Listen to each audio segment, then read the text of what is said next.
Welcome back to the Podmen, the wrestling podcast we bring you each and every week. Joining me tonight for a very special episode where we're going to take a look back at the career of the one and only Paul Orndorff, Mr. Wonderful, who passed away yesterday at the age of 71. Joining me as always, Joe the Beef Dignan. Joe, how we doing? Good, pal. Felt a bit weird to be the only one throwing up the yeah. It's like you nearly need to do that, isn't it? Yeah, exactly. But make sure I turn the hand around though before I do it. Absolutely. I think, is this the first one we did where it's just the two of us? As far as I'm aware, yes. I think it is. So this is kind of our debut of half the four podmen, if you like, the two podmen. Yeah, a little bit of housekeeping. Obviously, you can find the videos on the Dynamo Podcast Network on YouTube.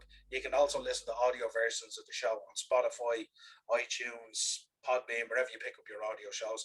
And if you'd like to contact the show, you'll get us out there on Facebook, The Four Podmen. You'll find us also on Twitter at @TPodmen if you want to hit us up. Also, drop your comments into the video if you want to let us know your thoughts on one of the amazing characters in pro wrestling, a man's man. Always sad, Joe, a difficult time when we have to come on and do these. I mean, we thought we had come out of all the reviews of the dark side of the ring and the tough times of the business. But I guess it's hard to say we're getting to an age, because obviously I'm slightly older than you. That's all I'm putting out there.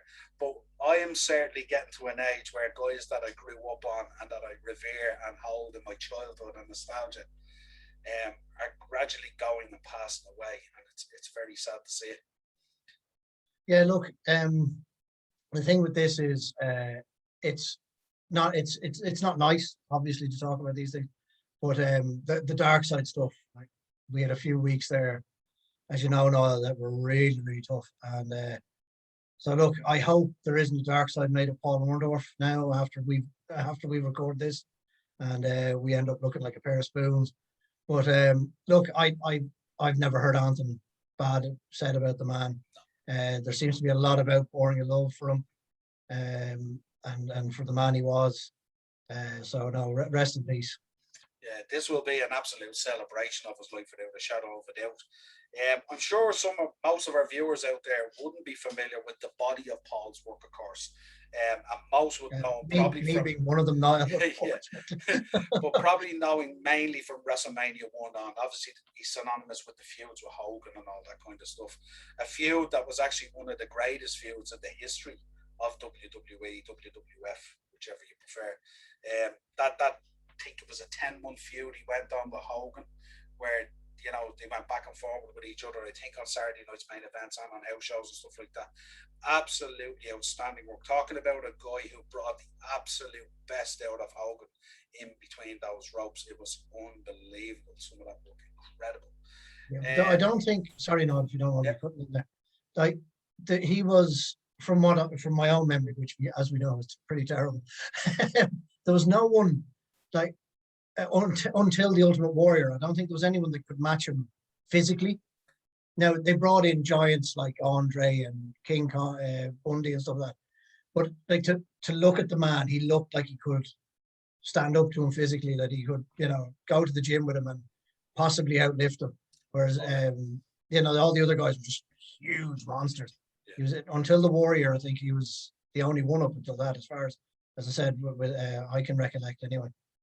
Yeah, probably. I mean, the nearest you'd see to probably would be Hercules, I suppose. But I mean, even prior to that, I mean, just the stature of the man, the way he carried himself, the robe, the physical presence of him. I mean, what an outstanding physique. I mean, I know most guys growing up, when I came across Paul Orndorff, I was kind of in around the 15, 16 age when I was watching that, and like, it was like, he was the guy you wanted to kind of have that body.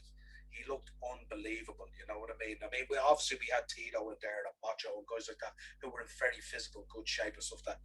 But this guy looked like he had a real presence and an aura around him. And he was full on in the business. I mean, he even thought, up until recent times when he took poorly and stuff like that, he absolutely loved, bred, ate and slept pro wrestling without a shadow of a doubt. This is a man who could have easily had a career in the NFL. He was an outstanding American footballer. at collegiate level and stuff like that. And he could have easily went on to the NFL, and says it in many interviews himself, where he could have went to the NFL, but he loved pro wrestling. He was a real man's man. I mean, on this show, we talk about lads like Mr. Perfect and Rick Rude, Harley Race, Bruno Sammartino, all these guys, men's men who grew up in a very different business than what it is today. And he was one of those guys. This guy was legit. Also used to go out and do some underground fighting to make a bit on the side and stuff like that. It's well known. He spoke about it in shoot interviews.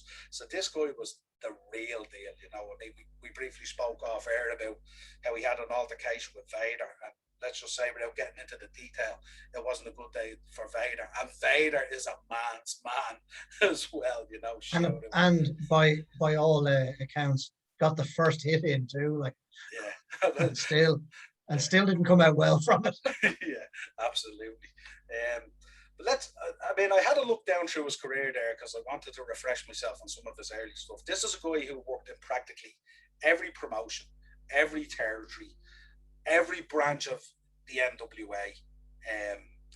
Worked with everyone that we know that's synonymous with that era. I mean, he worked from, I mean, I went down through the list there. He started out working in Mid-South, and he was working with a young Jerry Lawler. Oh, we might have a special guest coming in here for some reason. He might be jumping on some. Oh, the main man. Oh. And he's frozen. Is he? No, he's just. Oh no, there he is. There's his audio, wearing that beautiful Del Piero shirt. Looking very sharp. Oh, it's Ronaldo.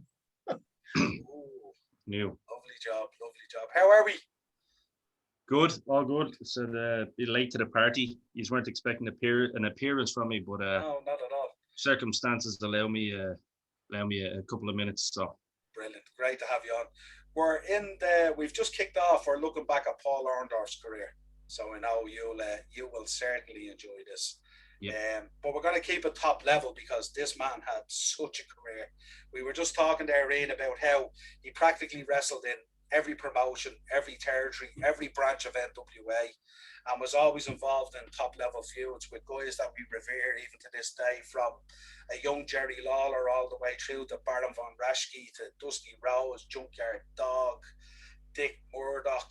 You know, like, these are the names that we revere in the business at that time. And certainly we had just touched on Ian as well, the way this man was a real man's man, very protective of the business, could have been an NFL star, chose the path of professional wrestling, absolutely loved it, you know, ate, slept and bred every minute of pro wrestling. Didn't Brian Blair tell a great, or was it Brian Blair that told a great story on Dynamo's Dozen very early on about one of the fights that he had as well when he got out of the car and they just bet lumps out of each other. He was a very, very tough man as well. One of the toughest, I believe. When Haku tells you that you're tough, there's something to it. Well, I was saying to Joe earlier, when Vader is on the losing side of a row, you know you're having a row with a proper man. Also went off and did 2 tours in New Japan as well. Has to be said. And the second one was with Big John Studd. So this guy has basically either partnered up or worked with the top names in the business without a shadow of a doubt. And we touched briefly in as well. We were just going to get into talk about his career in WWE. Obviously comes in. You know, everyone knows about WrestleMania 1 and the build up to it with the Cyndi Lauper stuff with Piper. Of course, he pairs up with Piper, and Piper gives him the name Mr. Wonderful. We also touched in on his physique, outstanding physique for his time in the business, and those beautiful Mr. Wonderful robes that he used to wear. And that he really was like the epitome of what you think about a pro wrestler. And I touched on briefly on the run he had with Hogan over about 10 months, where he brought out the absolute best in Hogan on some of those house shows. I think there might have been a couple of other higher level events and stuff like that they wrestled. Hogan put up a nice tweet today, didn't he? Yeah. In that regard, saying thanks for making me work for everything, you know what I mean? So yeah, absolutely. And probably a feud that potentially could have culminated with him getting the belt. without a shadow of a doubt. Some would say should have, yeah. Yeah, should have and could have without a shadow of a doubt. And that belt would certainly not have looked out of place on his waist without a shadow of a doubt. It didn't when it was on it. Yeah, yeah, absolutely. Any other thoughts Ian, on him and stuff like that before we get into some of the high level stuff? Yeah, I mean, look, I went back and watched, obviously I wouldn't have been around for his kind of heyday as such, but anyone that knows me knows I'm a studier of tapes and stuff like that. And obviously my early memories would have obviously been, the first WrestleMania and stuff. But then when I got that little bit older, I would, in the tape trading era, I was able to get my hands on a lot of his stuff down south. And I know he had some good matches. I don't know how profile the run was, but he had some good matches with the likes of Duggan and Funks and stuff like that. With everybody, realistically, he wrestled everybody. You know what I mean? But yeah, I mean, I always thought he looked amazing inside and out the ring. He's one of those guys that is in the very, very small bracket of men, like, the Rick Rudes of this world. You know what I mean? Just legit tough guys, but presented themselves well. They had almost a look that you just didn't want to fuck with.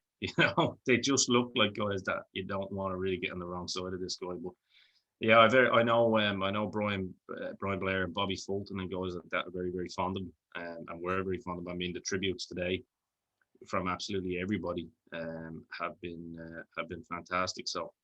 Nothing really to add to it other than huge fan of his work.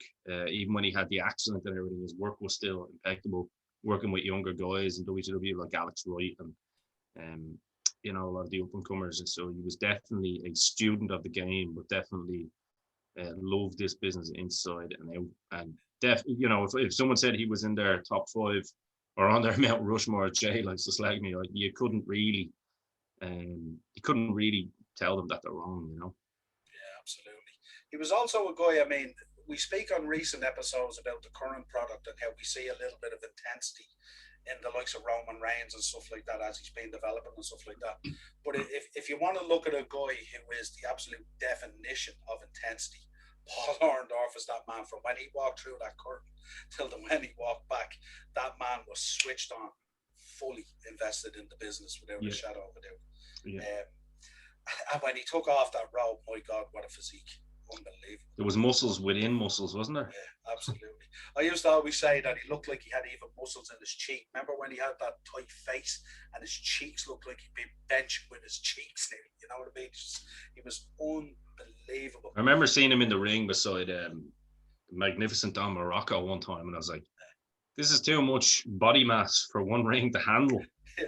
Even though there's heavier guys, like it's just like, good Lord, it's crazy. This looked like sort of pre and post a bodybuilding show when they were beside each other, didn't it? Because obviously Morocco was obviously used and stacked with muscle, but he was obviously a little bit soft as well. He carried a bit of weight, so I presume to protect himself in terms of bumps and all that kind of stuff as well. But Orndorff was shredded, like he just. Well, when you're seeing guys like H and the likes of Steiner, when they put on too much muscle and it affected a little bit of their performance in the ring a little bit, you know what I mean? They're not necessarily even just their cardio performance, just more their flexibility and their agility, maybe would be the right term to use. That was just the right physique on the right frame, wasn't it? You know what I mean? Like that, he was just a very, very large man as well. Like, and it didn't slow down his performance in any way, shape, or form. And I think he was such a great worker. His psychology, I mean, that's one thing to really talk about. His psychology and his interaction with the fans as a heel was second to none, really. I mean, him and Piper, what a team to put together. You know what I mean? Whoever came up with that, whether it was McMahon or whoever it was, just a stroke of genius, because they're two lads that you could probably try to stab in Puerto Rico and you'd end up like literally with the blade up your arse. It's very strange. He's in that kind of, they're in that Bob Orton category, of lads who just don't give a fuck. Yeah, absolutely. It's just just the intensity and just unbelievable. I suppose let's look at the end of 1984. He's sort of there with Piper, and we get the kayfabe assault on Cyndi Lauper with sort of signals the pathway into Hogan and Mr. T. But obviously at the war to settle the score, he beats Tony Atlas, and that sends him on the pathway. That really spawns the creation of WrestleMania 1 as we know it today, and sets things going. And then obviously the match comes about. Incredible match. Crazy. Which is no less than what we expected. Just madness, wasn't it? Like, it's actually just like, it's like if you just told a lot of lads to go out there and just cause as much mayhem as possible. Yeah. That's what you get. Yeah. I forgot to touch on, we spoke a few months ago, we did an episode on Owen Hart, and we spoke about the pile driver and stuff like that. And I look back at some of the matches today on Paul Orndorff, and jeez, I still have to look away at that pile driver as well. It's just, it's absolutely crazy, isn't it? Like, it's what a move. Like, yeah. But yeah, so there we go. WrestleMania 1, obviously Vince and that, the biggest spectacle going out there. The match, obviously, Mr. T, Hulk Hogan himself, and Piper. Snuka was involved, in Bob Orton Jr. I think Bob costs him the match, doesn't he? He hits him with the cast, and Hogan gets the pin. And that really sets wrestling off and running when you think about it. Off we go. But then we see a different side of Paul Orndorff, where he kind of steps out, and we're seeing him a number of times. He dipped into the Heenan family and dipped back out with heel and face turns and stuff like that. So we're really seeing the dynamic of the man. What was your thinking, Ian, kind of around that time with him? That was probably some of the most fun times, because, I mean, he's another one of those absolute lunatics in promo. Do you know what I mean? And you saw some of the shenanigans of these lads, especially with the Heenan family. They're all fucking jacked up. They're all high energy. Oh my God, you're gonna, man, I'm gonna, it was just absolute madness. You're like, these lads are lunatics. Like, Joe, what do you reckon the other side of that camera was like? You reckon there was lads like trying to look away, just going, I can't keep a straight face here. Like, this is madness. And Vince is probably, yes. Yeah, and I'd imagine there were a few spit guards around as well. Poor old Mean Gene was always in the middle, wasn't he?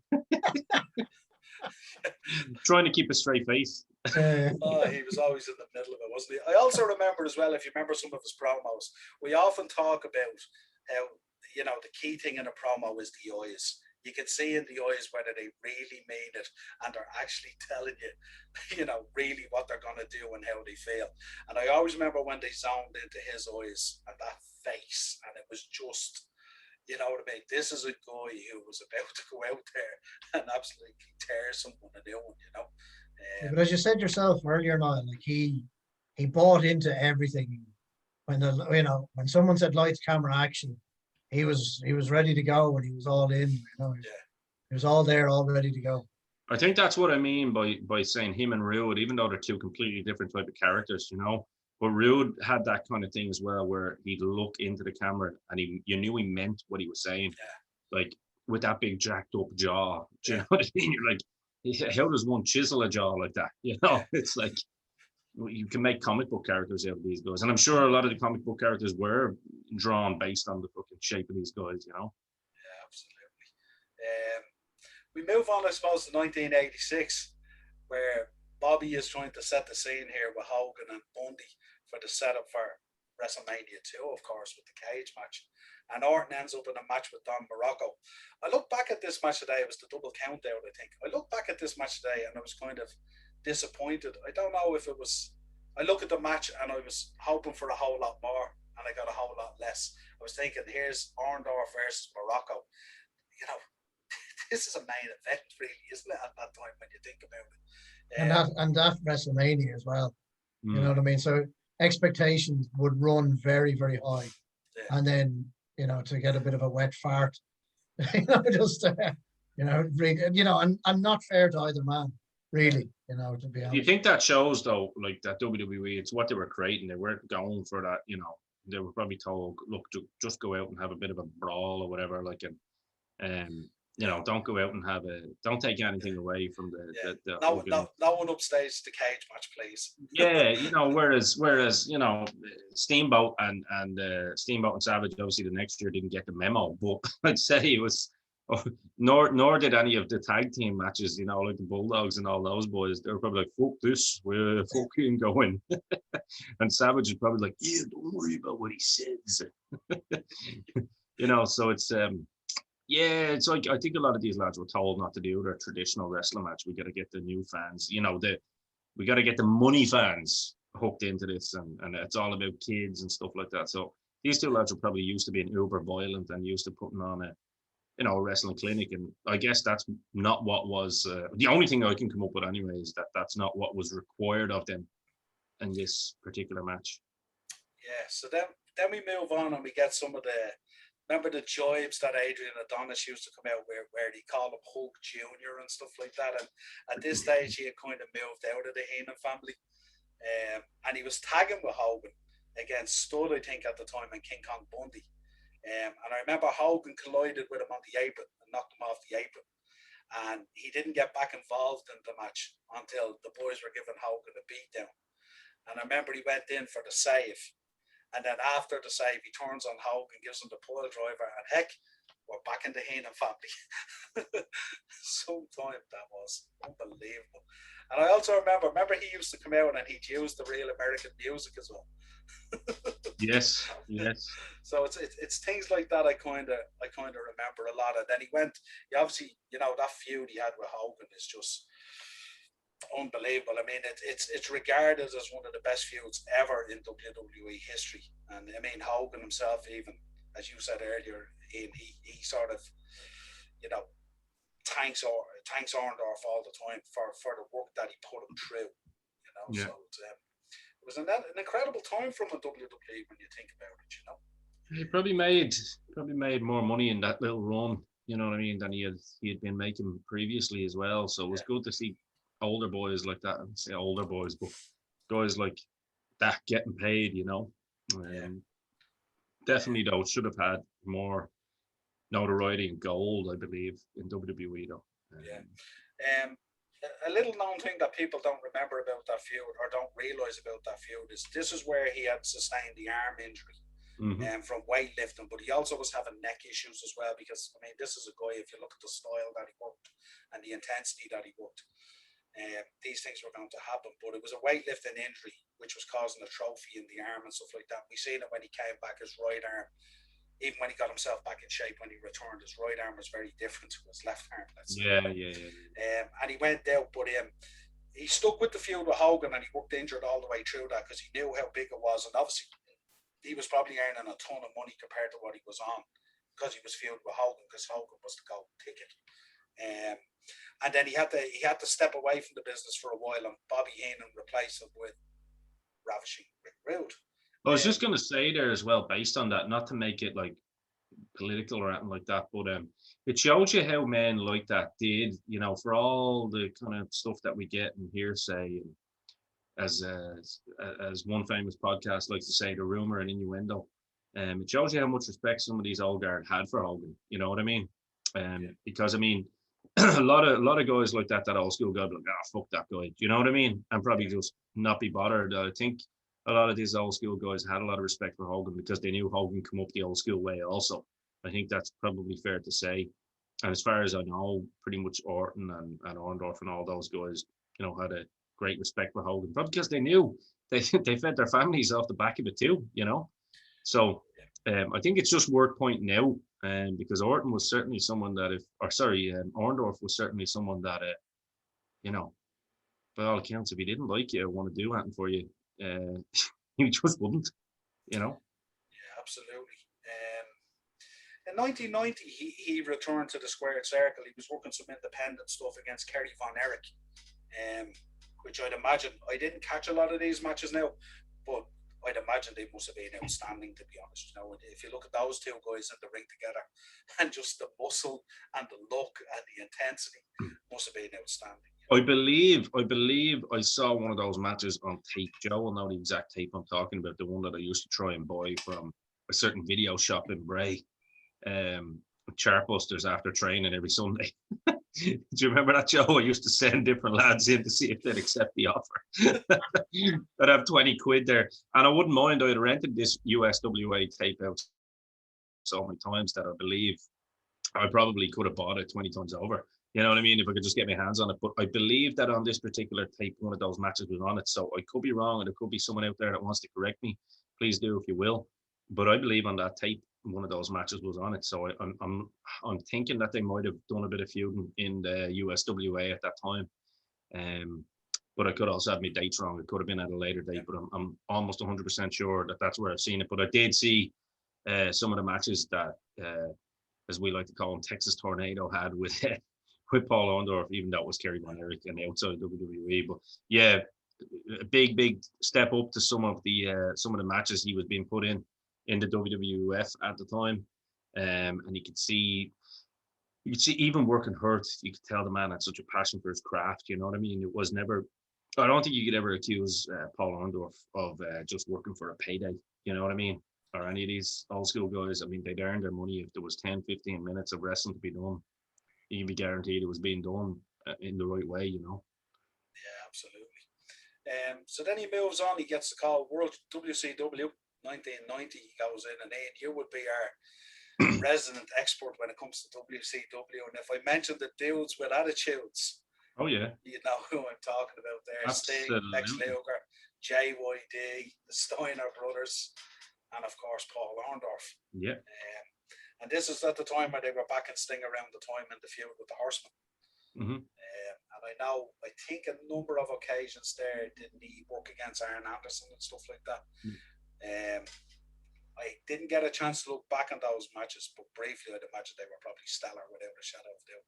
I think you can now look. I'd say working with Arn Anderson is easy work every day of the week and twice on Sunday. You know, and obviously Paul Orndorff, if he was going through obviously a little bit of injury at that time, probably wouldn't have had the variety that he had a couple of years back. But he was still certainly able to go back then, even in later years when the arm became visibly smaller than the right arm, wasn't it? That was the one that was bigger. Yeah. The right arm was the smaller one. The right arm was the injured one. Yeah, sorry, so that was the one with the left one. Yeah, absolutely. Yeah. I can't tell me rights from lefts anyway, lads. So it's all good. Well, see, on shows like this, our rights are actually our lefts anyway. But there you go. What's up is down, and what's down is up. Exactly. So you are correct. But yeah, no, I do remember. I remember being very fond of looking back at that stuff. I had the old. Used to be able to get the old sticker albums. Do you remember them? And you get the WCW ones, and it'd be like one shop that would sell them. Like, yeah, I'm just gonna. Can I just buy all the sticker packs? So hopefully, how much for the box? yeah, please. You know, but no, that was a great time in WCW. You know, and the star power that they had. Obviously, the money had been put in from, to go from Crockett to WCW, and Turner bought it over. He was obviously even then trying to get a lot of star power in, and yeah, I mean, you know what? I'd encourage anyone that has the network or whatever just to go back and watch some of that stuff. You know what I mean? It's a lot of it's very fun now. You know what I mean? And even though people might call it cheesy and hokey, by today's standards, I tell you, it's damn good stuff. Give me cheesy and hokey. Give me cheesy and hokey all day long. Every day of the week. Yep. Yeah. That also culminated with him winning the TV title off Arn.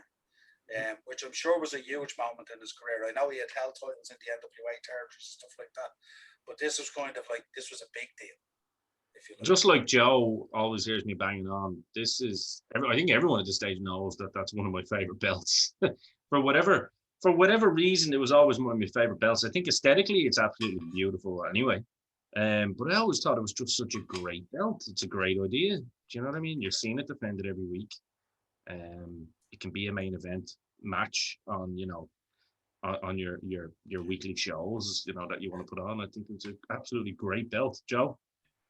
Yeah, no, I agree. We talked about this on some other recording we did where we talked about how the TV title hasn't been brought back as an open challenge kind of thing. It's on every single week. Give your world champion a couple of weeks, can take a few breaks, can take a few weeks off. So as we said before, that like your Brock Lesnar just turns up every now and then, and but yet you have this pretty prestigious title that people are chasing on TV all the time. I think it makes complete sense. I don't understand how does one exist anywhere now? I think the TNT title is pretty much the one in AEW. I think Yeah. that's meant to be. That's their version of the TV title. Yeah. But is it not their version of the Intercontinental title? No. No, I think that's the comb. I think the TNT one is meant to be because they've used the It's the network channel. on it. Yeah, you know what I mean. Okay. So Right. I'm just putting two and two together and hopefully You're correct. Yeah. No, absolutely correct. And the fact that it has that red strap as well, which was synonymous with the TV title. Both TV titles that WCW had were beautiful. That one, and then the one that came later. Yeah. I mean, some of the things they did with that, just segueing, I know it's what we do, but you know, looking back at the the best of 7 series that the likes of Finlay and Benoit used to have, and then Finlay and Booker T would have, or Benoit and Booker T, and then it would culminate at the pay-per-view. You know, it'd be 3 for 3, and last match would be at the pay-per-view. Just genius booking and easy booking that can just get you from there to B, from A to B, and make stars and put people over in the process. Yeah, well, see, sorry. Go ahead, Joe. When was the last series of 7? Like the only one I can think of is Sheamus Cesaro, and that was brilliant. Yeah. But and that was, geez, how many years ago was that? They're great stuff, great ideas. And I mean, and it's a staple of Americana anyway, because obviously that's what they do in hockey, that's what they do in basketball. I know they don't do it in football, but I mean, they're 2 huge sports over there. So the best of 7 series makes absolute sense to me. I think that best of 7 series is for a kind of a how would I say it? A kind of a certain vintage of fan, if you like. Yeah, that's like me. That's not necessarily watching the product these days, if you like. But yeah. What's the point in that? Yeah. What's the point in seeing them every week? Well, you see them every week anyway. So why not put a stipulation on it? Yeah, absolutely. I'd add as well to the TV title. The beauty of the TV title as well is you throw the champion in there with anyone. It didn't need a storyline because the storyline was the TV title. So you didn't need to have any huge build-ups or crazy stuff. You could have one-off matches for the TV title and they still made sense. So that's the beauty of that belt as well. Absolutely. He also at that time defeated one man, Mark Callis, a number of times in house show encounters. So who the fuck is that guy?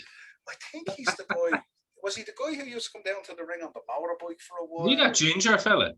I think he was ginger for a while, all right. Yeah, absolutely. And went through a phase of purple and grey gloves. Whatever happened to him? Don't know. Last time I heard, he was having a row in a boneyard with some lads from the Bullet Club and stuff like that. And that sounds very kinky. Boneyard. I haven't heard. It's a YMCA match you're talking about now, or something. What's the story? Possibly. But if you want to check it out, it's on the WWE Network.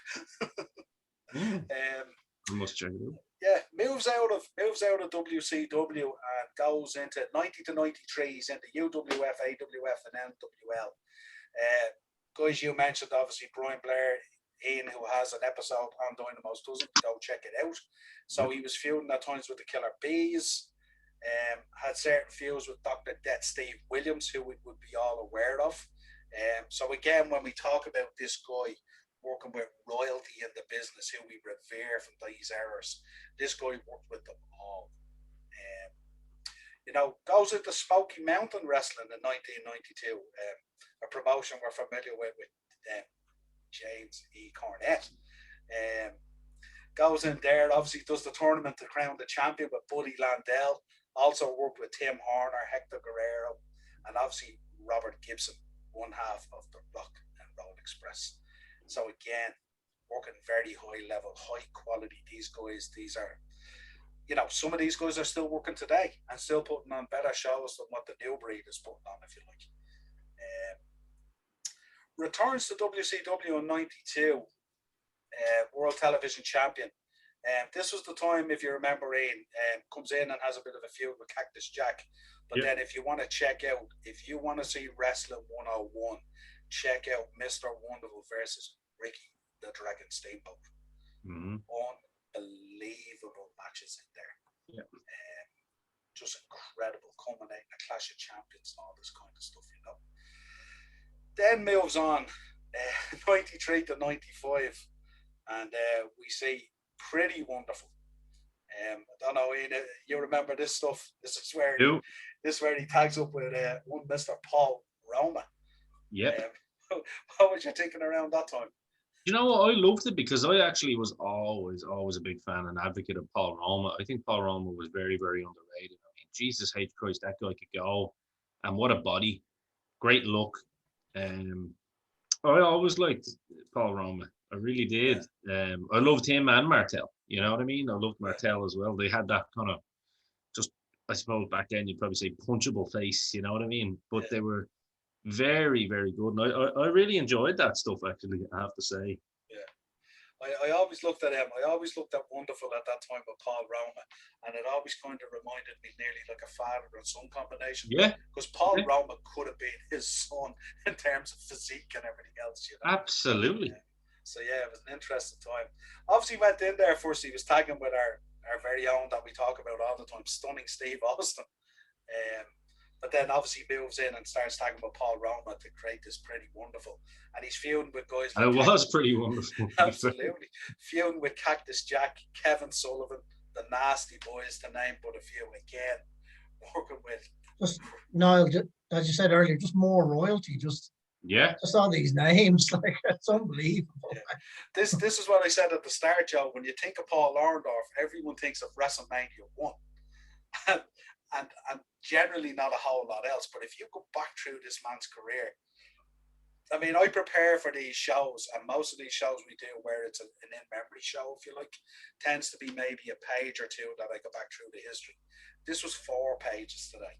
This man went everywhere, worked everywhere. He worked in Georgia, he worked everywhere, and with high-level guys and top-level guys all the time, you know. Had an amazing, for anyone that can remember, had an amazing 6-man tag with the Bulldogs, believe it or not. From time to time, he would tag with the Bulldogs. Now, there's a team that looks like it's meant to be together, right? If you're looking for a third man. That's a team that ain't losing a row in any shape, fashion, or format. Ever. Unbelievable. And there's 3 men that could take down Haku. Talking about intensity. All together now, of course.